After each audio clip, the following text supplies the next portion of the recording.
അതെ, 50 നോമ്പ് തുടങ്ങി. അപ്പൊ ഇനി 50 ദിവസത്തേക്ക് നമുക്ക് നമ്മുടെ വീട്ടില് പച്ചക്കറിയൊക്കെ ആയിരിക്കും. അപ്പൊ അതിനോടനുബന്ധിച്ചിട്ട് ഞാനൊരു ചീര തോരൻ ഇന്ന് വെക്കാൻ ഓർത്തിട്ടാണ്. അപ്പൊ ഈ ചീര എന്നാന്ന് മനസ്സിലായോ? ഒന്ന് സൂക്ഷിച്ചു നോക്കിയോ കേട്ടോ. ഈ അടുത്ത കാലങ്ങളിലായിട്ടൊരു ഫേമസ് ആയിട്ടുള്ളൊരു യൂട്യൂബർ അത്യാവശ്യം ഫേമസ് ആക്കിയിട്ടുള്ളൊരു ചീരയാണ്. ഇപ്പൊ തന്നെ നിങ്ങൾക്ക് മനസ്സിലായി കാണും. അപ്പം എന്നാന്നൊന്ന് കമന്റ് ചെയ്യണേ. അപ്പൊ ഈ ചീര വെച്ച് നമുക്ക് എളുപ്പത്തിലൊരു അടിപൊളി ചീരത്തോരൻ ഉണ്ടാക്കാം. വായു.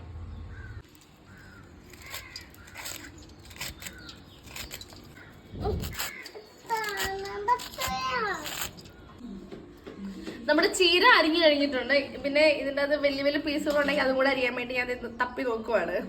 അപ്പം ചീരത്തോറിന് വേണ്ടിയിട്ടുള്ള ബാക്കിയുള്ള ഇൻഗ്രീഡിയൻസ് ഞാൻ കാണിച്ചു തരാം കേട്ടോ. അപ്പൊ ഒരു സവാള കരിഞ്ഞ് ചീര എടുത്ത്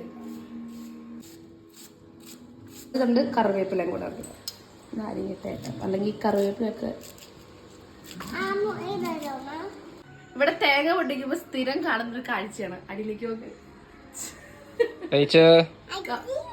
ബക്കറ്റുമായിട്ട് വേണമെങ്കിൽ വരും. എനിക്ക് ഒരു ഇച്ചിരി പോലും വെള്ളവും കിട്ടൂല.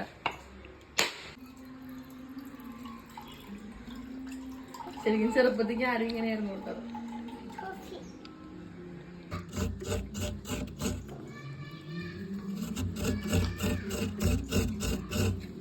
അപ്പൊ നമ്മുടെ അരിഞ്ഞു വെച്ചേക്കുന്ന ചീര, കറിവേപ്പില, സവാള ഞാൻ ഇതിനകത്തേക്ക് ഇട്ടിട്ടുണ്ട്. അതിൻ്റെ അകത്തേക്ക് നമുക്ക് ആവശ്യമായിട്ടുള്ള പൊടികൾ ഇടാം.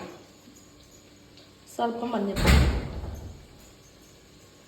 പച്ചമുളക് ഇല്ലാത്തത് കൊണ്ട് നമ്മൾ മുളക് പൊടി ഇട്ട് അഡ്ജസ്റ്റ് ചെയ്യും.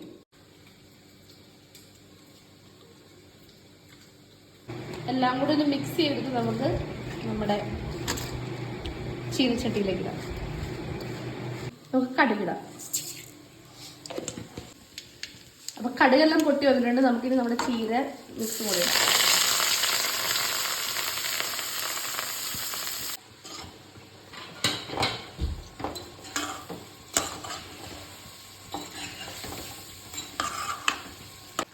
നമ്മുടെ ചീര എല്ലാം കൂടെ മിക്സ് ചെയ്തിട്ട്, എണ്ണയായിട്ട് മിക്സ് ചെയ്തിട്ട് ഞാൻ തട്ടിക്കുട്ടി വെച്ചിട്ടുണ്ട്. ഇനി നമുക്കിത് മൂടി വെച്ച് വേവിക്കാം.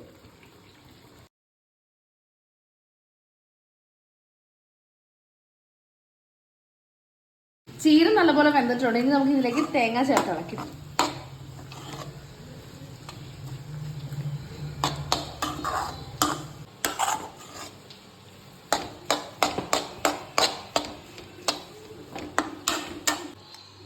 നോയമ്പില് നമുക്ക് മുട്ട കൂട്ടാം. മുട്ട പച്ചക്കറിയാണ്. മുട്ടയ്ക്ക് നമുക്ക് കുറച്ച് ഉപ്പിടാം. പൊടിക്ക് കുരുമുളക് പൊടി. നമ്മുടെ ചീരത്തോരനിലേക്ക് നമുക്ക് മുട്ടയും കൂടെ ആഡ് ചെയ്യാം.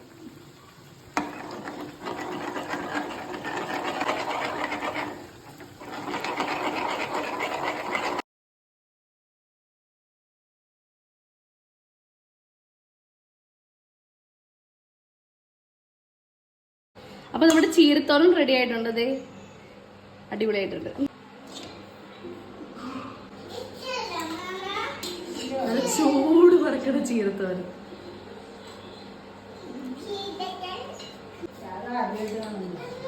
അമ്മയൊക്കെ ഈ ചീര ആദ്യമായിട്ടാ കാണണേന്ന് പറയണേ. എന്റെ വീട്ടിൽ മമ്മി നട്ടിട്ടുണ്ട്. ഇത് കഴിച്ചോണ്ട് ചൂട് ചൂട്